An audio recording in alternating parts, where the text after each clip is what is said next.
boy Ace Boogie. Oh, there we go. And it's your dude, Food Stamp Jones. I don't like that.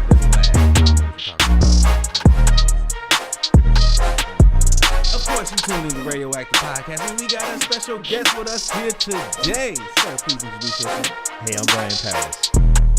I'm loving it. This is great. Already good to have you. So tell us, Mr. Brian, what is it that you do? I'm a realtor at Keller Williams. I have my own team, Paris Realty Group. I've been doing it for 13 years. I love practically every minute of it. So, what made you get into this? What happened in your life that you were like, you know what? So it started when I was I lived in an apartment, and I just loved houses. I would go in. I was that guy who would look at houses and go open homes and model homes and do that to help people.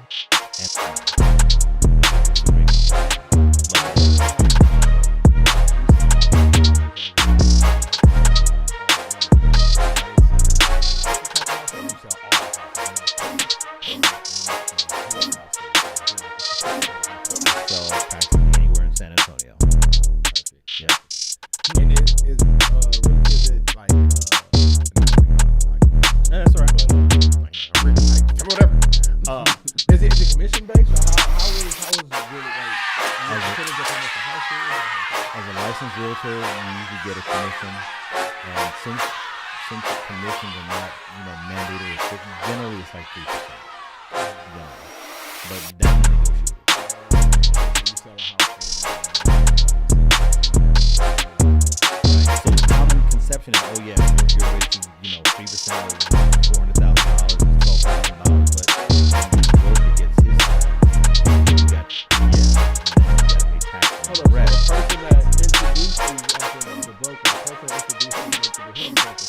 The broker is responsible for all my activity. So because I'm a Keller Williams City View agent, Keller Williams is my broker. So what are they doing? Exactly. They are providing the office space. They're providing the counsel, they're providing education. A lot of things that are brokered. Yes, absolutely. If there are, yeah. So all those things have a cost. There are some brokers that don't charge as much as far as splits and all those kind of things, but you get it. Would you switch with the broker? I'm happy at Keller Williams. But the broker is Keller. You put a small mom and pop broker and have a lesser split. But what happens then is you lose out on education. They may not train you as well. You don't have the office space that a larger brokerage firm has. So basically, when you're looking at getting into real estate, you got to figure out what works best for you. But it seems like the business comes to them. Like, y'all got to go out there and find it. So being the broker, it can't do it. When you've heard of Keller Williams, right? So you have a preconceived notion of what an agent should be. So when I walk in as a Keller Williams agent, you already have an idea how this interaction is going to go. If I were Paris Realty Group and you didn't know me, so there's benefit to that for family. So it's up to me as an agent to either confirm or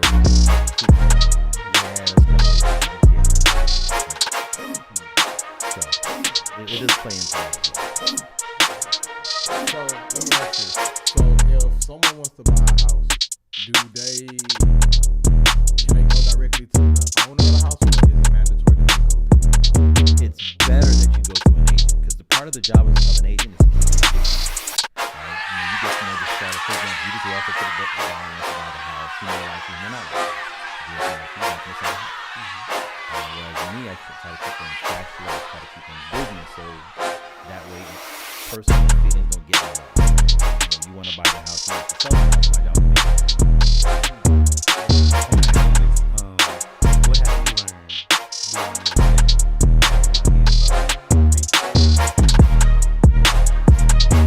So as a realtor, sometimes you're a counselor, sometimes you are the person who hit people off the fence. There's so many different hats that you wear in this whole transaction that you don't really think about it. You think it's just transactional, buying and selling a house, but you when you think about it, you are helping somebody change their life.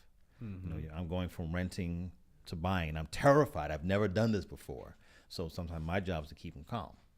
Or I have another person who, you know, they're ready to jump off the ledge every time something goes wrong. So my job is to keep them going. So everything's all right. It's going to be fine. Okay, so let's get to the education part. Sure. What is the first steps that if I'm looking for a house, what's my first steps in your opinion? Break that down. Help me I out. love You it. I helping love me it. too. Okay, good. So the first step is for us to talk. Okay. We want to get you pre-approved and see where your numbers are. Because So when you say pre-approved, you mean what? Credit? talk to a lender to get to see how much you qualify for. Okay. So in my mind, home ownership it can be a 30-day process. You've got 800 credit score, you've got $20,000 in the bank, you're ready to buy a house right now. Right. For some, it's going to be 6 months. Some it's going to be 6 years. But as long as you're on the path to home ownership, there's a plan for you. We can help. Okay. So once I sit down, I talk to you. Now where are we going? I'm going to connect you with the lender to do that pre-approval.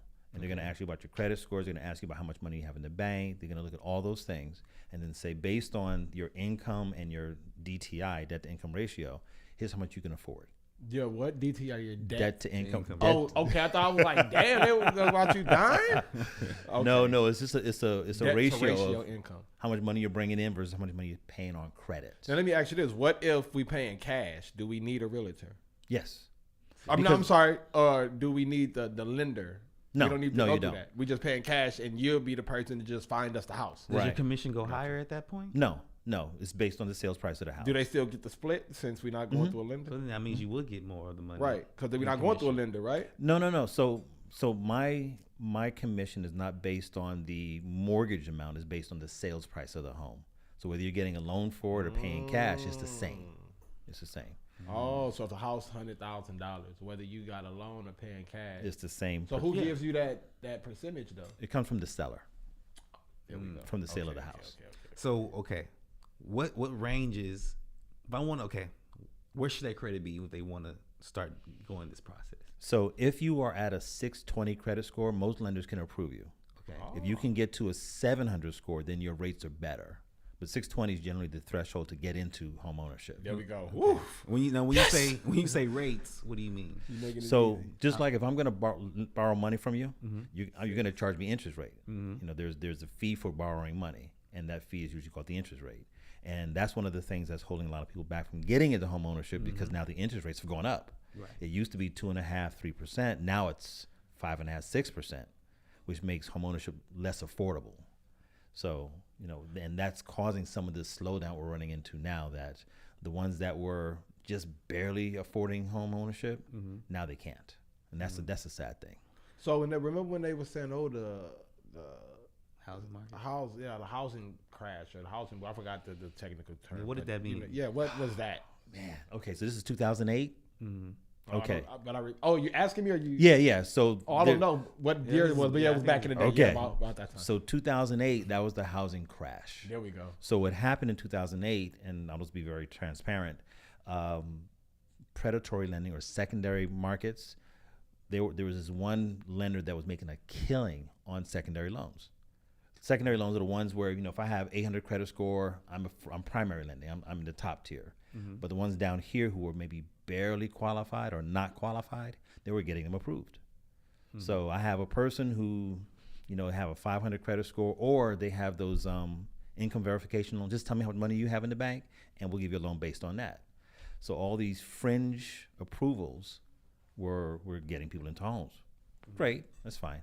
The larger banks, I find, were doing the same thing. They were loosening or softening what was considered credit worthy and getting people into mortgages.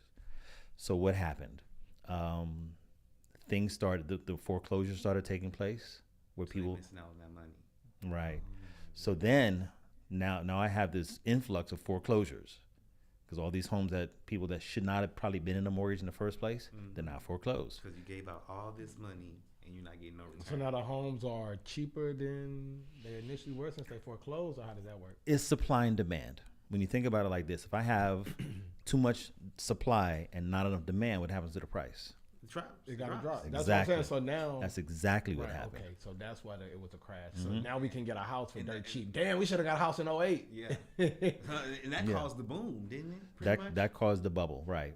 So the government had to come in and bail out Citibank and Wells Fargo because they were losing money on the mortgages. And I remember that was a big thing about that, about the bailouts and things like that, which is like, you can't win or lose. Like you can't win or you just gotta stay because who else would have bailed them out? But then if the government bails them out, it's like, damn, you got all this money to bail them out. What about that? So it's just like a lose-lose kind of situation. But it was win-win tough. For some, it's just it like, was damn, tough. it's just a So ball of yarn. today, in today's market, the feeling is that this is going to be like 2008 again. This is another bubble that's going to burst. For the good or for the bad? Well, anytime a bubble bursts is bad. But so no. Let me ask you: bad for you, but good for us as a consumer, or like so? When you say bad in which Housing way? prices were to fall. So it'll be good for us. It depends, because if housing prices fall, right, and then goes up. interest rate, well, that's what they're trying to do. That's what happens. So interest rates are falling, inflation happens, and it's not a good business for anybody for the housing market to fall. We want For the buyer. not even, because think about it like this. When you think about the biggest investment that you have, you buy a house for $300,000, and the house's prices go down. Now it's worth $250,000. How does that benefit you? Well, let me ask this though. That's today. Like, you know what I'm saying? Because it's not gonna be like that. That's just temporary. That's temporary. I don't know why I couldn't get temporary on my own. That's temporary though. It's not gonna be, because just like it risen or rose back, from 2008 to right now, at some point it went back up. It didn't stay like that forever. So it depends on where you are in the game. If you're on the sidelines waiting for it to burst and it doesn't burst, then you're screwed. If you are in your house already and the prices go down, then you don't sell. Right. That's what I was gonna say. Now, okay, so I'm thinking about if I'm already in the house living there, then it's good for me. Then you have choices. Right. Like I already live here. Right. I got it for the low. Right. Now, whether it goes down or up, at whatever point, I got it for the low. Let's just say 10 years, 15 years from now, whenever it goes back up. I bought it for $250. For 10 years, it was worth $100,000. Right. And then 1 year went by and it went up to $500,000. Right. Now I got a choice. Right. So for me, it'll be good if you live in the house, though. If you're just trying to understand. if you're in the game, Right. if you're in home ownership, you own your own home, Right. then you're in a great place. But a lot of my clients are like, I'm going to wait for this market price to go down.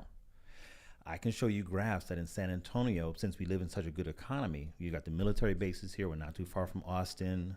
Quality of life here is good. Home prices are not going down. Month over month it may, but year over year it's not. So when we have this appreciation where homes went up 15, 20%, well, that was great. That was great. Typically, home prices rise 4% every year. So we go from 15 to 6. Then it's like, oh my God, the prices are going down. We're having this thing, but 6% is normal. Is where we're supposed to be. So it works out. The key thing is, my message is, if you can get into home ownership now, then you have choices. What's some things that we should look out for when it comes to this process? What are some red flags, or what I'm saying, make sure we're not getting bamboozled, and also just things throughout the process that we would need to know. You want to put together a good team that's looking out for you. Okay. That's important. There are some people out here, lenders, title, home warranty, all that stuff that's solely for them. They're trying to make money on the deal, on the transaction. Realtors too. But I'm going to tell you the truth. I'm going to lay it out. This is, what I feel the right thing for you to do is make your own decision. But be sure to ask questions. Just like you're asking me questions, when it's time for you to get into that, ask questions, ask questions, ask as many questions as you can, pretty much. My bad, brother. Go. What you about to say? Well, I want to know. So, what's some things that we should look out for? Okay, besides that, compare interest rates. So the cost. So talk to one lender, talk to another lender, have them run your credit, and see which one's giving you the best deal. On the same house or same house? Yeah. Okay, cool. So, for instance, I'll come to you and say, "Hey, I've been looking at this house. Is that how it works? I already know what house I want.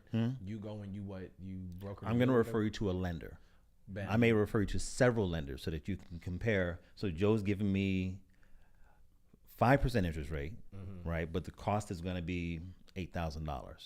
This other guy's giving me 4% interest rate, but the cost is going to be $9,000. So which one's the better deal? So in that instance, though, when you say look around or Shop around. around, am I going to another real estate agent to do this, or am I going to another bank and saying, let me go try my own thing and see if y'all can give me a bit? Like, so how am I shopping around specifically? So Asking for myself. Sure. I would first start with, the real estate agent and, build up a good rapport for them. Ask them questions. How do you sell homes in this area? Tell me about your good experience. Tell me about your bad experience. Make sure it's a good connection. Right.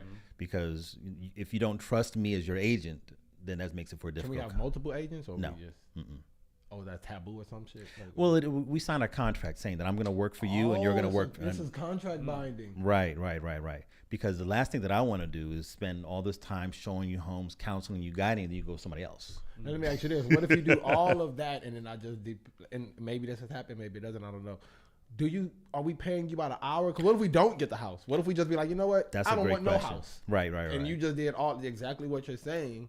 That's the cost of being it does happen. Oh, okay. Or you spend all this energy and they don't qualify, or something happens, they split up and get divorced. Wait. How does that happen? How I don't get that. What do you mean? If you ran my credit and everything first, how does that happen? What you're talking about right now? You go through all that and they don't. They just qualify. decide not to buy. It's too expensive. Or a husband and wife are applying for a loan to buy a home and they split up. Ooh. Or they lose their job or something like that. What's the worst situation that happened with you in that regard? I have to come and break somebody's house windows out. Huh? Ain't nobody gonna live in this motherfucker. I think the harder ones is when they decide not to buy and it's not really a reason that I can accept. That's probably the hard thing, because I'm a big fan of home ownership, and not even for me, not for my own personal gain, but I love this. Home ownership is the beginning of generational wealth. Right. It's the starting point where I can. We got a home equity loan that's going to help take care of the business that I have. Right. If I live in an apartment, I don't have that choice.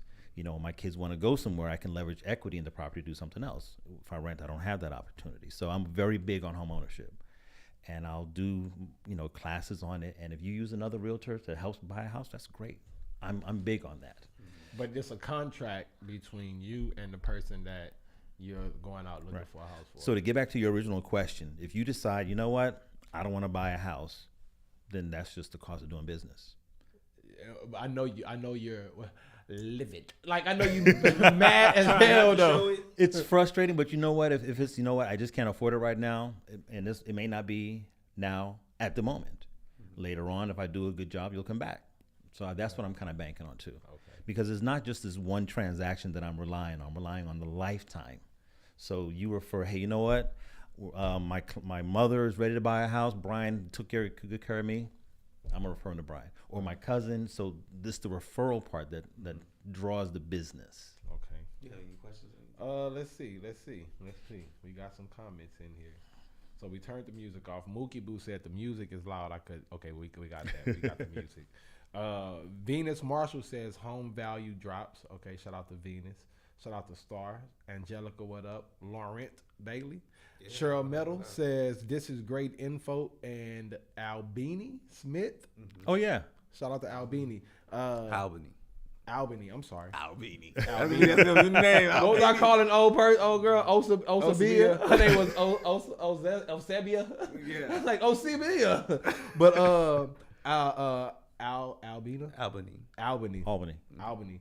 Albany says my favorite realtor. Cheryl Metal says D Major and I are looking now. They're looking for a house. Love it. Hey, Brian's right here. There we go. You know what I'm saying? So if you look, we're gonna make sure to get his information to y'all before we end. So again, what's the name again? Albany. I was about to say Albany again. Albany says thank you. My bad. But Cheryl and D Major, if y'all are looking for a home, hey, right here, Radioactive got you covered. We get a percentage too. Hey, we the broker. We the broker. We done did something. We brokered this. So if y'all buy a house, make sure y'all include us for a little. We'll take 1-2%. So what's some things that we should look out for in buying a home? So get it right. So tight. Sometimes right, foundation might be messed up. So what are some things we should look out for when we're in the process of purchasing? So when I look at a home, a lot of times the clients are looking at the pretty. Oh man, the granite countertops, man, this is really, really nice. I'm looking at the stuff that's going to give you headaches. AC, I'm looking for cracks in the windows, I'm looking for cracks in the foundation. So there are certain things that I'm kind of looking for to make sure it's a good investment. But what'll happen is when it fits your needs and I don't see anything that's a red flag, then we'll have an inspection done. So the inspector goes through and looks at, outlets and all the other things, and we'll sit down and figure out what things are cost of doing business, $5 fixes, or something we have to negotiate for as far as repairs go. And that would be with the owner that's about to sell the house. Right. And you'll tell them, hey, if I'm going to buy this house, I need you to fix this. Exactly. So what happens is you're my client, but the seller has another agent involved in the transaction as well. Okay. So the transaction really happens between the two agents. So you give me information, I give it to this lawyers or something. Right. Okay. So we try to keep things, professional. Right. They'll say what their client is willing to do. I come back to you. What do you want to do? And then I'll say together. Exactly. Make it one. Exactly. Gotcha. Because again, in the end, they want to sell, you want to buy, and we have to find a way to make it work. As Keller Williams, do y'all have a certain houses that y'all could sell, or like, because you were saying like, so say Keller Williams is selling this house on Brisbane, right? Can another real estate company be trying to sell that same house as well? Exactly. So I can sell any home in San Antonio. Got you. Oh, this cutthroat. Somebody could come to the same house you're trying to sell and try to sell it before you. It's true, because when we were having that during the summertime, or even last year when it was prices were ridiculous, you would have people out the door looking to buy it as one house. Multiple offers happened all the time. But it's not always with the same. Oh, we got some questions coming in. Okay, so Albany got it. She said, "Get it right, get it tight." And then Cheryl said, "USDA." Yeah, he illiterate, y'all.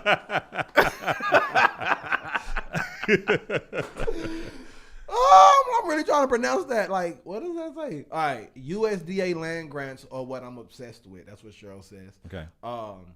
Laurent Bailey says, "Do you think the current home prices are the new norm, or does it look like prices will be dropping soon?" I ain't ignorant. D. Prater said ignorant, and Star said, "Oh my God, RP." I thought it said used to. I don't know. But yes, Lawrence says, "Do you think the current home prices are the new norm, or does it look like prices will be dropping soon?" I don't see the prices dropping in San Antonio. Real estate is hyper local. So what's happening in San Antonio may not be happening in Austin, may not be happening in Dallas or Houston, right? So when you look at nationally, there should be some decline in prices. It's because the market is not the same. But because we live in a good economy, because the military bases are here and there's a lot of growth here in San Antonio, we won't see 15%, we'll see 4% growth. So that's why I was saying before that if you're in the game, you already own your home, and you're saying, you know what, it's time to sell, we sit down and look at the numbers. If it makes sense, sell. If it doesn't make sense, don't sell. But you're still gaining equity in the process. Can you real estate or whatever? I don't know what it's called. Or sell houses. Sell houses. Yeah, I didn't know if it was like, can you real estate everywhere? Can you real estate anywhere? Like, so if you was in New York right now, and you see somebody trying to buy a house, can you broker a deal for them, or can you only do it in Texas? So my license is in Texas, but more specifically, my knowledge, my geographic competence is San Antonio. So even though Austin is 3 hours or 2 hours away or whatever, I don't know the Austin market. So I'd be doing a disservice trying to help you buy a home in Austin. What I would do is refer you to an agent in Austin to do that same thing. Did you get a piece of that? Of course. Let's get to some more comments real quick. Hey, shout out to Money Management in the house. Leave money, baby. Star says, "Hey, Brian M. Paris. Thank you for coming on the show." Albany says, "What's the craziest / surprising thing you have seen while showing a property?" Oh, raccoon came through the ceiling. Don't hold back either, because I see you thinking about. Should I tell somebody came streaking? Like, yeah, let me know. You can talk about it all now. I do have one. So we were going to an open house. So you ever see the signs for the open house? Yeah. Yes, So me and my nephew were driving through some neighborhood and parked our car, and the open house was happening. So I walked in, the lights were off, and food was on the table. I'm like, what the hell is this? And the owners were sleeping in the back. And this was in Helotes, where it's a nice neighborhood. It's a nice neighborhood, but just depending. So I'm breaking and entering into a home in Helotes. And they in the back sleep, and you just going through their house. What time? They pretty much forgot what time they had they open. Or forgot to take the sign down. So me and my nephew graciously backed out of the house. We black. Let's go. Let's go. Hey, let's get out of here. hell up out of here. Really, officer? Really, it was an open house. Seriously. Wiping things down as you going. Don't touch the like this. That was You probably touching the craziest thing that I've seen. I'm it's pretty sedate, Okay. but that's the craziest one. I want to ask you. So say I own a home. Mm-hmm. What's the biggest thing I can do to my home to raise the value? Paint Paint it? Paint it? Like fresh paint? Outside, paint. inside? What we talking? inside. I don't see a lot of people with black houses. I always want like a black house. Is there a reason for that? Because it get hot, huh? Well, when you think about, so when you're trying to sell your house, you want to convert it from a home to an asset, to a house, because not everybody's gonna like a black house. So You know, it's too dark. Slim's your But market. ain't it gonna right? You can sell like too. keep it cozy? It's like, you know what I'm saying? It's not gonna reflect the sun so much. It depends. So if you're trying to sell your home, somebody may say, "Hey, this is a beautiful color. I love it," but that's only one person. But everybody else is gonna say it's too dark, or I don't know why they painted this house black, or something like that. So if you're trying to sell your home, you want it to appeal to a larger audience. So what's the colors you should go with? Right. Neutral colors. So the neutral colors, gray, beige, white, those are the colors that are kind of in right I now. don't want no gloomy ass house. I don't want no gray house. So Now that's probably like the most value. What's the most highest value color house? Like white maybe? I don't know. I think in today's market, it's shifting to a white, because now you can decorate it with different furniture. and You could. It's like a blank you more canvas, options. like a Right, blank sheet of right, paper. You can right, do whatever right. you want with it. Let me ask this. So when I lived on the West Coast, I've been to the Midwest, Okay. right? But when I lived on the West Coast, I noticed that, and I know why, but I noticed that 99.9% of the houses are made of stucco.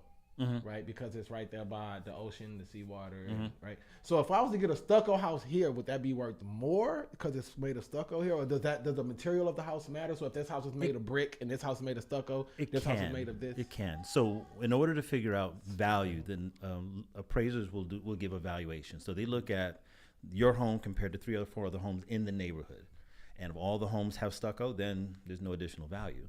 But if all the other homes have wood siding and yours has stucco, there may be additional value for that. Because it's made of stucco. Right. But it could be brick. It can be some other kind of exterior surface. So does that with that? Because I see people adding, like when he was asking what brings value to the house. What if my house don't come with a patio and I add a patio, or don't come with I add an extra room, like I convert this to a room, or I put a pool? Those things can add value. The key thing is if for example, a pool is a good example, right? So in your neighborhood, you're the only house with a pool. That make me like There may be some additional value for that. But if every neighborhood has a pool, then there's no additional value for that. What can you do to hurt your value? Hurt your value? Take Pet the gate out or smells. If you don't take care of your home. I was about to say, like, what if the Deferred grass, maintenance. they don't have the grass nice like other people's grass? You Deferred gotta put maintenance, the- right. So one of the things that we run into sometimes is we have these first-time home buyers who buy a home, which is great, but they don't know what to do to maintain it. So I'm the president of SAREB. SAREB is the San Antonio Association of Real Estate Brokers, and our mission is to help African-American families get into home ownership. So what we do is we're going to provide courses on not only how to obtain home ownership, but how to maintain it as well. And that's a class that's going to be sometime in 2023. And then the third series is going to be how to retain it, because when grandma passes away, what happens to the house? If she had a will, then we know what happens to the house. But if she doesn't have a will and there's no estate planning, then everybody's fighting over what should happen. So that's a sad event. So if we can find ways to obtain, maintain, and retain home ownership in the Black community specifically, that'll help go a long way towards building the generational wealth we always talk about. How do you feel about solar panels on houses? Solar panels. I see your question as well. Garland got a question as well. So solar panels can add value, but in order for me to give credit to it, I've got to find other homes in the neighborhood. What an appraiser is going to do is look at, okay, your home has solar panel, but you want $20,000 more. What would an average person pay for additional solar panels? So they'll look, this house over here that has solar panels, it was $20,000 more. This one was $20,000 more. $20,000 is the price. So you compare the house to what other houses in the area are going for. So That's what appraisers do. But if you're the only home in the neighborhood that has solar panels and nobody else does, and there's no comps, then there may not be a value for those solar panels. So Garland says, when staging a house, should you remove all images from the wall, and why should you do this? Images. Okay, so let's talk about that.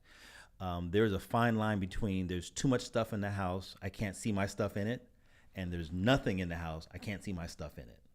So what we want to do is, as a listing agent, you want to make sure that the buyers that are walking through are not distracted by the stuff on the wall, right? And I'll admit, I'll walk through, this person must be divorced because I see all women's clothes in a big closet, or he must be in the military because I see military clothes. And you kind of make those assumptions from there. So I want to try to keep the focus on the house, not the person who lives there. You want the person to see what it could be. Exactly. Not like, oh snap, I can't really see through what's already here. Exactly. So there's a certain amount of decluttering that's important. And there may be a certain amount of, hey, you put some flowers here to help kind of Tie it together or whatever. tie it together, exactly. So am I a big advocate of taking down black art? Not necessarily. I'm not. We can take down white art though. We're not doing no tripping. But that's something that comes up, when I deal with African American families. Do I need to take down black art? I think if you want to appeal to a larger audience, that's up to you. Is it, So is it Depreda tastefully say, done? oh, go ahead. I'm sorry. If it's tastefully done, I don't see an impact. Depreda, I think she was answering Guylin. She says, because the appraisers see black family images, the value of the property goes down 10K plus. I even heard as much as 50. Is this true? I haven't seen it here in San Antonio. I've heard about it in other cities where they've had it staged with black art and stuff, and it came down to a certain price, so they did it again and had a white family in there and took all the stuff and appraised for higher. Was it discriminatory? I just don't have enough data to say. No, that's discriminatory as shit. You don't think so? The funny thing about appraisers is that it's very subjective. You can have 5 appraisers look at the exact same house the exact same way and get 5 different prices. So it could possibly not had anything to do with that. Exactly. But at the same time, it's like... It's one of those things you kind of look at it, but to me, I haven't seen it happen here in San Antonio. Okay. So when it comes to getting approved in San Antonio, because this is where you're at, how is the racism in that? Like, you know what I'm saying? Do you think black people stand a good chance here in San Antonio getting approved? He went like this, like Oh yeah, I'm say because something. I like these questions. This is important stuff. So I think the challenge is we're not educated before we start applying for loans. Okay. Hey, I've got a 600 credit score. I'm going to apply for a mortgage. Knowing that 620 is a credit score that you need to be at. Knowing that maxing out your credit cards is going to hurt you. Or not knowing that. So when we sit down and look at it, sensationalism, right? Blacks get turned down for mortgages, 50% more than white people. Well, because we may not be prepared to go into that conversation early enough. So my daughters are going to know, hey, before you start applying for a mortgage, let's get your credit in order. Let's put some money in the bank so that you don't get turned down. What's a good amount of money to put into the bank? When you want to ask how much of your equity, If you have $1,000 about between 5 and 10. $1,000 of your own money. my money. We talking about United States. Think about it like dollars. this. Okay, so I'm gonna put it to you. I'm gonna loan you $400,000 to buy a home. You have no skin in the game. That's what. Ain't Get off my business, bank. What you think I'm over here for? You think I would be over here if I had 400,000? So when you have skin in the game, then you tend to take care of it. And that's why a lot of these things happen. Hey, we're going to give you a loan and, don't worry about having money in the bank and all that kind of stuff. So when you don't have enough money, what's not going to get paid? But you know what? Honestly, you changed. Me and my girl going to start looking for a house as well. But you helped me understand certain things you do typically, we black and we do got it hard, right? So with that being said, even when something is legitimate, let's say we try to go get a loan for a bank, and we can't argue with rationality. Right. They telling us like, bro, this is 1 + 1. You got denied. Cool. And then we see a white person go in and they get approved. I understand now that even though maybe my credit was probably just as good as theirs, I had a 620, and maybe they had a 608, maybe, right? Or maybe they had a 650 or whatever. They had certain things in order that I didn't. Right. So maybe my credit was good. I had no money in the bank. They had good credit, and they had some money in the bank, and they had another house that their mom had that said I could put up for collateral or whatever the hell. I'm understanding now that it's not just 1 + 1. Right. It's like other things Right. that go into it. Like 1 + 1, carry the X, plus this, plus that, and then you get what I'm saying? Because I was thinking like, hold up, if I come in here with a 700 credit score, Why should be shouldn't I? approved. But it's like, well, you have a 700 credit score, but we see that it took you 8 years to get to the 700 credit score. You have no money, Not in the even bank that. or whatever it was. So you can have a 700 credit score, but all your credit cards are maxed out. So to a lender, that's a risk. It looked like you going the maximum. Like you need the maximum amount every go around. So all those things kind of factor in. So here's what my recommendation is: if you do get turned down, then what is the game plan to get you approved? Because whether you're on the, like I said, 30 days, you got 780 credit score, you got 20 grand in the bank, 6 months to get your stuff together, 6 years, whatever it takes, you're on the path. And that's where we want everybody to be. Let's just find a way to be on the path. I had a client. She had a 400 credit score. When I met her at Citibank, I always talk about her, but she wanted to buy a home and she was intent on it. So I would keep, motivating her, and 2 years later, she bought a house. She got her stuff cleaned up and bought a house. And now she's got 2. So you a drug addict? Oh, hold on. If you got bad credit, you a drug addict. She got herself cleaned up. Yeah, she got clean right up. She ain't got stuff no No more. needle markings. Yeah. So y'all help do that too. So if I'm trying to look for a house and let's say credit could be an issue, do y'all assist with, or you just show me the way to say, hey, you need to get a car in your name or whatever. Depending on the lender, some lenders will refer to a credit repair person, depending on how the bad the credit is, or hey, just do this one thing and you'll be straight. So it just depends on your personal path. Star says, yes, love this knowledge. Albany, I just want to say Albany. I'm calling you Albany because it's Albany says, including your own assets such as retirement accounts, life insurance, and bonds. Okay, so if we got all that in order as well, we got a good chance of getting a loan. But let me ask this: if we got all that in order, then what do we need a loan for, or do we still? Well, because you don't always want to spend $300,000 on your own house. I want to be able to leverage credit. There is good credit. If you're going to use credit, use it for something that appreciates in value, right? So if you do have the assets to support it, and I've got a 401k that's got $200,000, and I've got a car that's paid off. All these assets help strengthen your credit profile. I've got these assets that I can use. God forbid, push came to shove. But that's what the assets are for. So the bank is pretty much looking at, if I give you this money, we're not tripping on if you got a job or whatever. We're tripping on. Oh, we're tripping on that too. Well, what I'm saying is, we're more, when you're saying the assets and things, we're concerned on if we gave you this money, if push comes to shove and you lost your job and whatever, do you have reserves do you set have aside? something to where you Exactly. can pawn, sell, do whatever to give us our money back? Right. And then what is that worth? Right. Is it work like that? Kind of. And the reserves. You got to have money set aside in case shit happens. So why can't I just go straight to the buyer and just be like, hey, look, how much you selling your house for? 100,000. All right, look, I got 20,000 put up right now. Can I give you 20,000 and rent to own, so to speak, and pay you after realtor? Okay. Can I just pay you so I don't got to go through the bank and do all this other stuff? Can I just, hey, so you selling your house? Yeah, just like a car. Right. You selling somebody selling Right. a car and you be like, hey, I want 5,000 for this car. Hey, let me give you 4,000 or let me give you 3,000 right now, and every month I'll pay you such and such amount until it reaches up to that amount. that's a great question. So I'm gonna pose it to you. You living in a fantastic house. You raise your kid in it.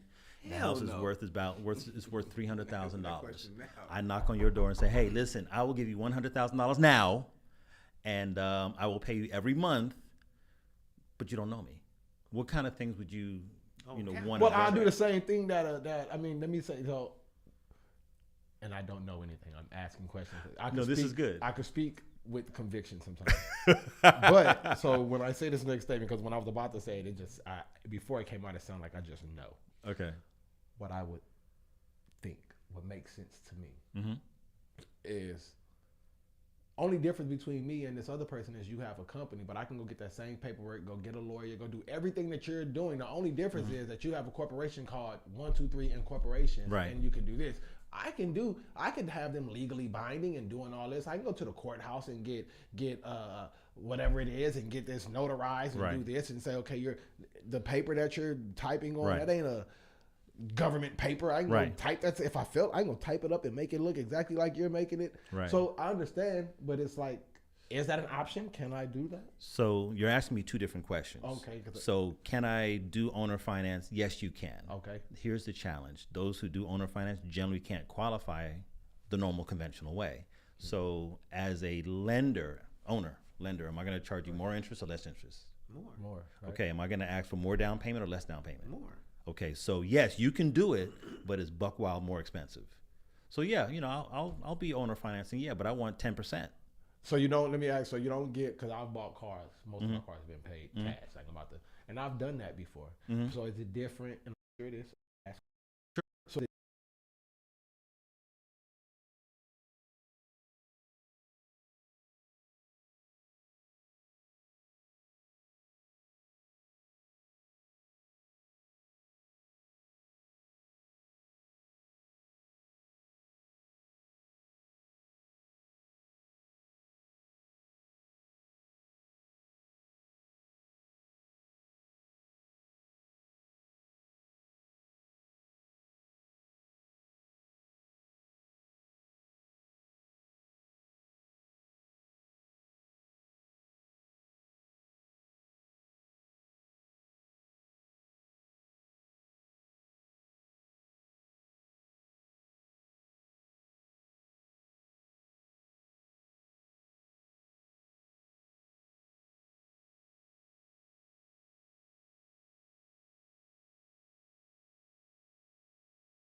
we need Walk-in either her own closet and me get our own closet, or we need a closet that's the size of this.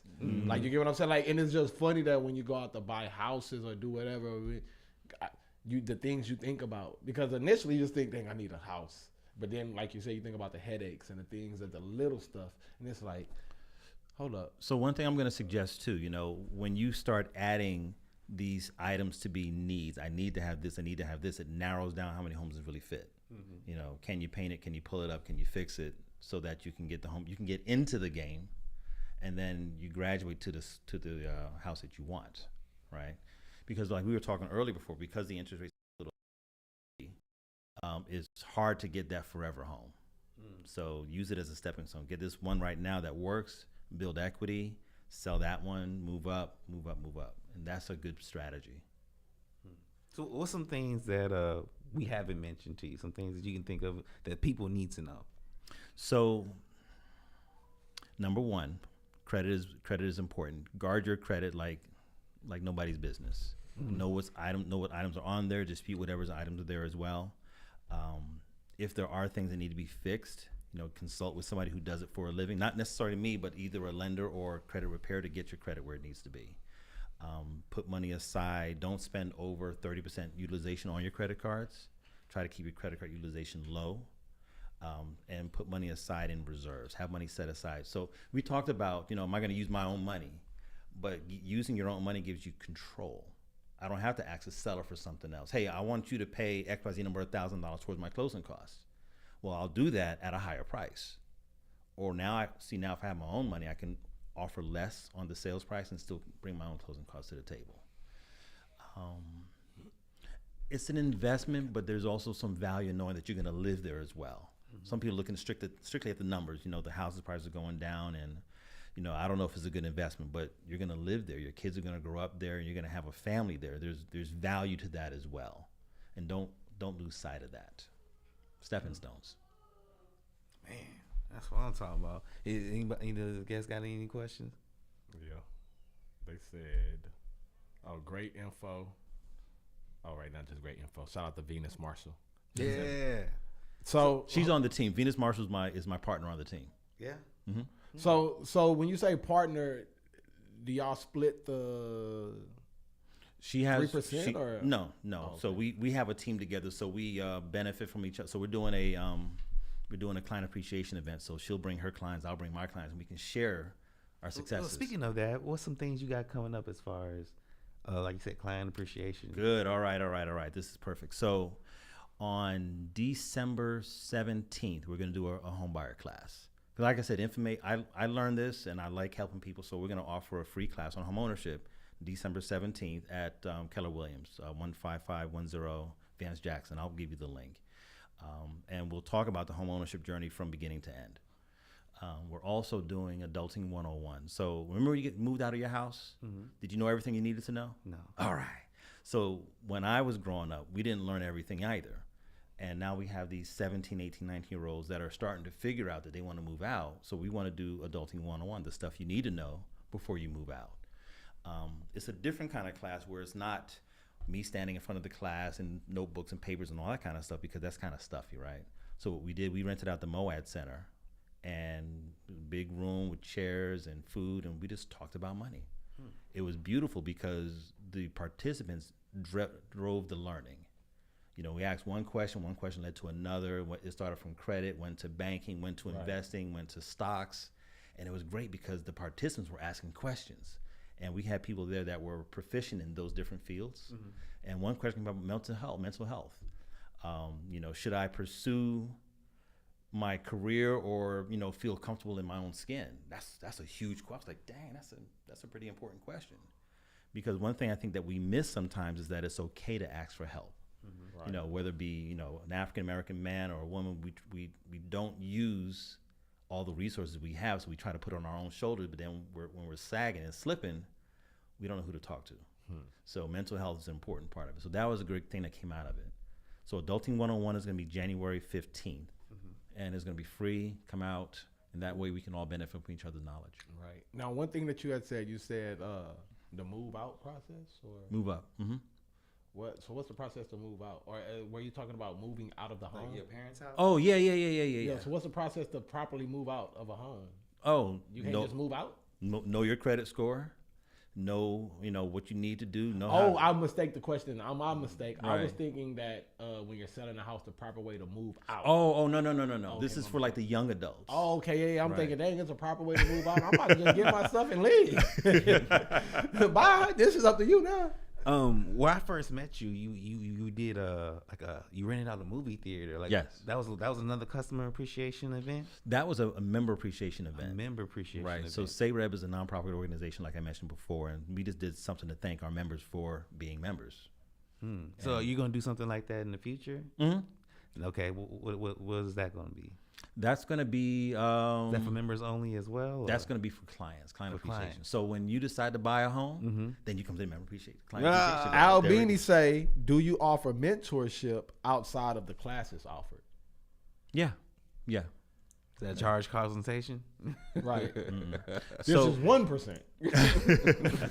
So there are situations where I've helped an agent, navigate a transaction, and she did take care or pay me for it, which is fine. I'm not going to try to take over and be all of that, but so yeah, thanking me for what I've helped them through. No, of Absolutely. course, like with anything, if you make money with anything, you hook someone up. Not really a hook, but not putting color on it. But that's the way that the opposite race stays rich. You get what I'm saying? Their son would get into Harvard, and since he got into Harvard, he'll probably break the teacher off with the dean. Oh, I'm gonna donate to your whatever, your little donation, whatever, and then in return he gets his vote to be mayor, and then since he's voted to be mayor, he's gonna give him this parking lot. And it's just back and forth giving. But that's what we do in even our community, right? So if I need somebody to fix a pool, who am I going to go to? But I was about to say the only difference. I was about to say we do the same thing on our community, but the difference is what you're touching on, what you said earlier. We don't have the huge resources to do it big. Like, hey, you know what? Such and such trying to go to college. Oh, we own HEB. Don't worry, we're gonna put a whatever right there in HEB and make sure that they get in college next week. And they say it like it's nothing. Like it's just, oh, don't worry, we'll set a. We'll cut whatever Thursday and up. Like, damn, this is just that simple for 100,000. You know what I'm saying? So, anything else? That was all Albini said. That's all the comments right now. All right. So can we get your, ways they can get a hold of you? Absolutely. So the best way to reach me is by text, 210-445-8963, phone call, text, or you can email me at bmparis@hotmail.com. Y'all heard it. bmparis@hotmail.com. That boy said, Hotmail. I want to ask you, you see what's going on with Deion Sanders right now? What happened? He went from a HBCU to Colorado. Yeah, a major. And he was just talking all that about being so okay, here we go. So what happened? Do you think he's wrong? Do you think he's wrong? 'Cause like he said, he was talking all that, but do you think he was wrong for taking that opportunity? JUCO or whatever? So from what I understand, I'm not into college football. I grew up in New York, so forgive me. I'm not into sports at all. At all. So Me either. So if I understand correctly, he had a $300,000 job at the HBCU to a $5 million job at Colorado. What would you? Hey, where you better go? So what are you doing? I would be curious to know, is he going to still be able to help and support HBCUs in the same manner, but at a different job? Albini says, start through your email in there, bmparis@hotmail.com, correct? Okay. Albini says, she think, or that's a he or she? I can't see the picture. Okay, I was about to say she. I didn't want to disrespect because I can't see the profile picture. Albini says, I think it's because his son graduated now, so he moved on. I guess because his son did go. Oh, to that yeah, college, he did. and then he moved on. But no, that's a raise, and I don't care who you work for. If right now he owns his company and they tell him, hey, we're gonna whatever for $10 million, that's not selling out. Like, man, I got in this to make $10 million. Like, I'm just gonna make the $10 million. So I'm sure that it was a hard choice. Right. Because he was going to receive backlash like this. One of those things to where, damned if I do, damned if I don't. Right. Did he go against his principles? Like, you know what I'm saying? Or go back on. What principles, though?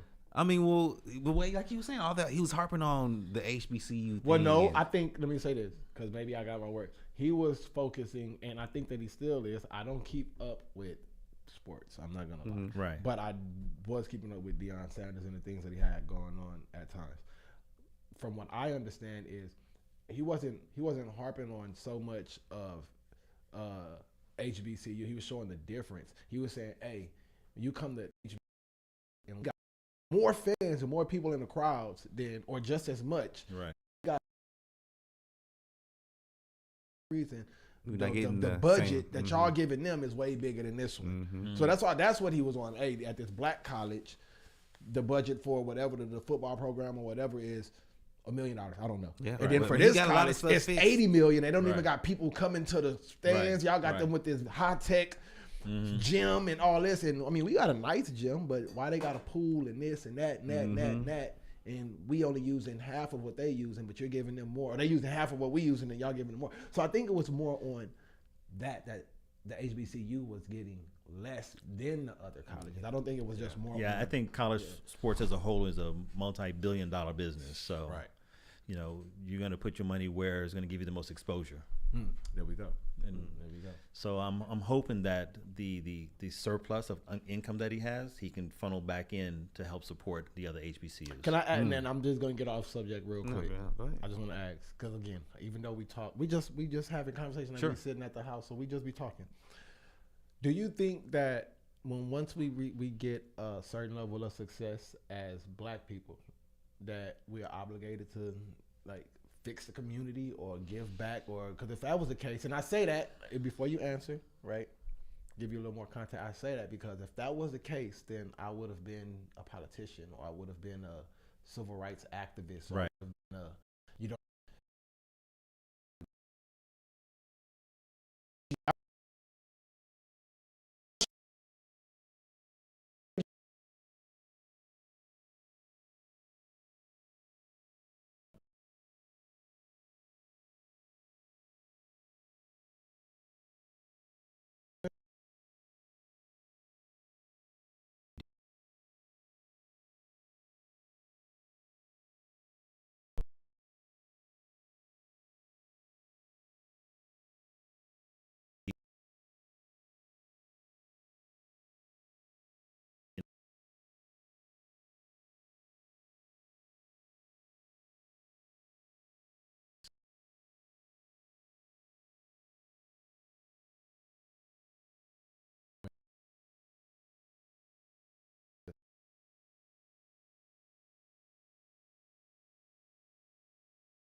It's not for me because, for whatever reason, but homeownership is something that is available to everybody. It's something that we can accomplish. Over a 620 credit score. Right. Not everybody. 620 and above. So how do you get to a 620? If you don't know how to get to a 620, then let's talk to somebody. If you don't know how to put $5,000 in the bank, then let's talk to somebody. Let's figure out what the path is. And I feel it's available for everybody.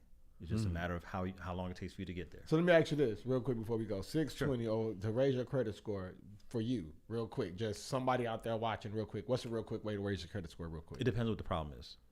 It's going to vary because if you have a collection item on there, then the solution I might give may not fix. So what if they have no collections? Okay. They're just trying to build credit. Okay. And the reason is Excellent. because He talking about himself, y'all. they haven't. You're right. You're right. My credit is okay. I'm in the Right. sixes. But I'm saying that to say, what would be a good way to Sure. just be like, instead of, I don't want to go get a loan. Is it required a loan for me to get it, or can I pay my car note on time? Or So here's some things that make up your credit score. So the first one, of course, is credit history. Make your payments on time, every time, religiously. Number one. Number two, when you do have utilization, don't spend over 30%. Try to keep utilization low. Number three, the history, the length of time that you've had credit, right? So you have one person who's had credit for 15 years. You've got another person who got credit for 2 years. Who's going to have the stronger credit score? 15-year-old. 15 years. So one solution that you can do is be added to another person's credit card. So my daughters are on my credit card. So I have, the long history. I don't miss payments, anything like that. So they benefit from that history on the credit so card. when they get ready to do whatever they're gonna do, they credit. So are they used? I need to are they find some. authorized Hey, users? fans. Yeah, they're authorized users. Who F with us? Hey, if But y'all do F they with have a card? Radioactive, like y'all say, let me get on y'all credit card. You have to put an authorized user. Do you have to attach their credit? Their social. We trying to figure it out. I believe now. so, yeah. We gonna find somebody that's cool with us and let us use put us on the thing. We gonna find one of our homies that got good credit. But like, bro, you F with me, right? Bro, throw me on your. They make me an authorized Bro, user. man, I ain't even got to use your credit card. You use it. I ain't gonna buy nothing. Just keep doing what you doing. Right. Just So, keep doing okay, what you doing. With doing that, does it work? Is it flip side to it? You know what I'm saying? So all there benefit. can be a downside, right? So you go to Uncle Jimmy and you're put on his credit card, but then he overdrafts or he misses a payment. So that bad skill can go on you too. But what if Uncle Even though I'm Jimmy 7 more years good than old. bad though? Like as far as like okay, like you never miss a payment. Like your daughters, hey, they good. So what if we get on? So what if you put me and AC on your credit card? Can we be authorized? Because you ain't Jimmy. You definitely ain't Jimmy. You Brian. And we know you going to make the payment on time.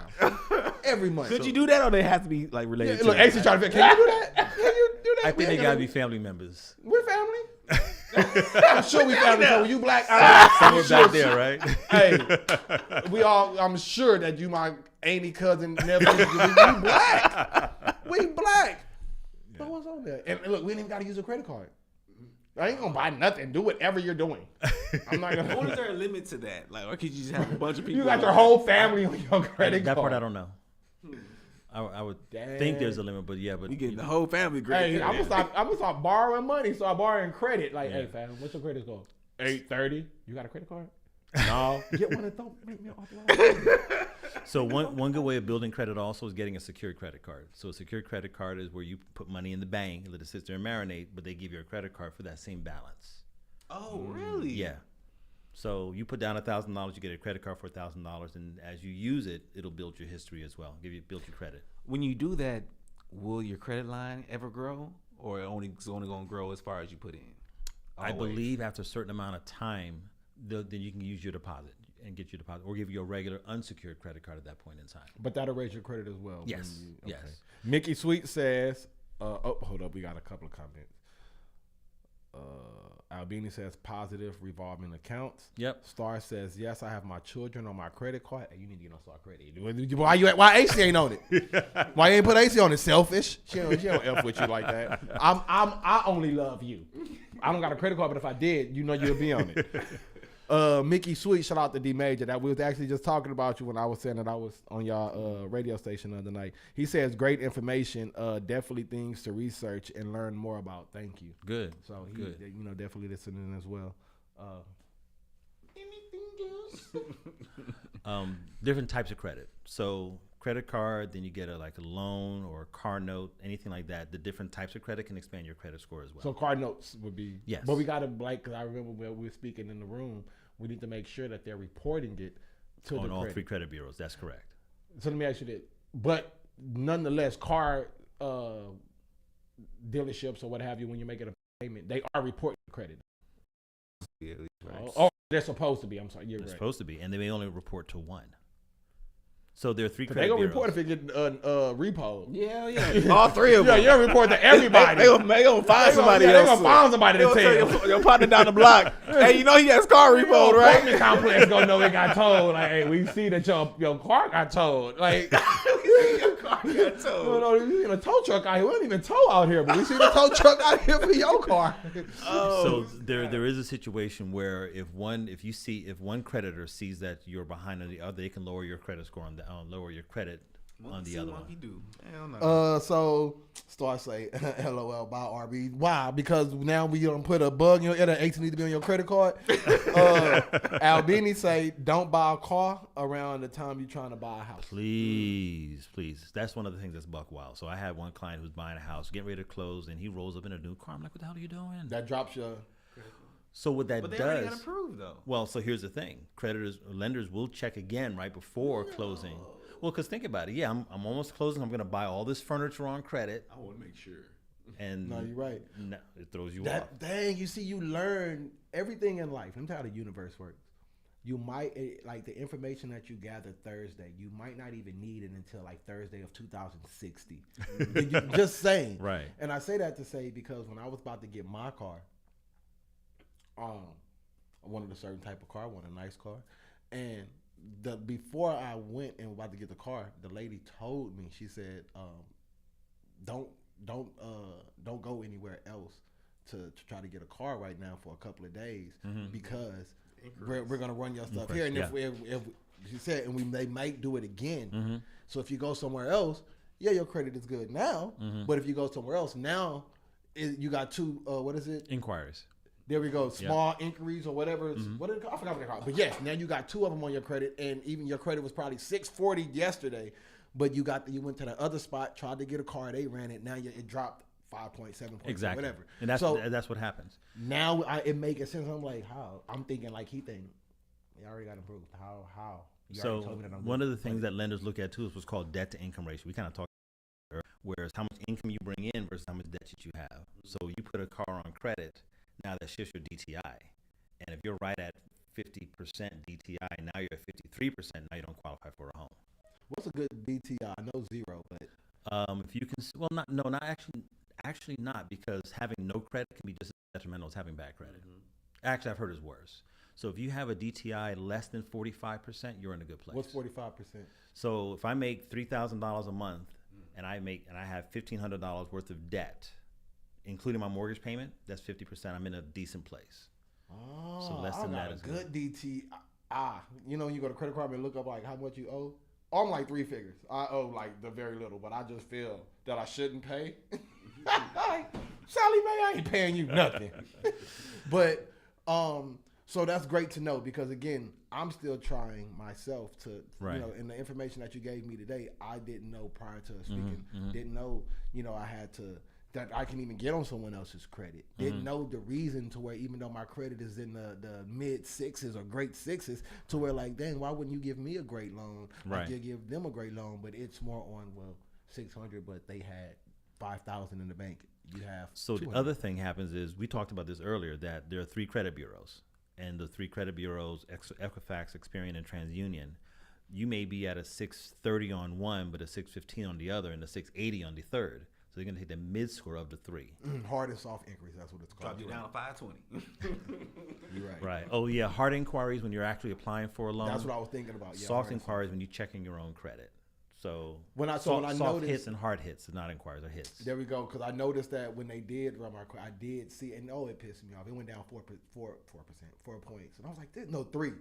And then I looked, the soft is gonna say, "Oh yeah, these typically go off within 4 months or 3 months." I'm like, "Hold up, no."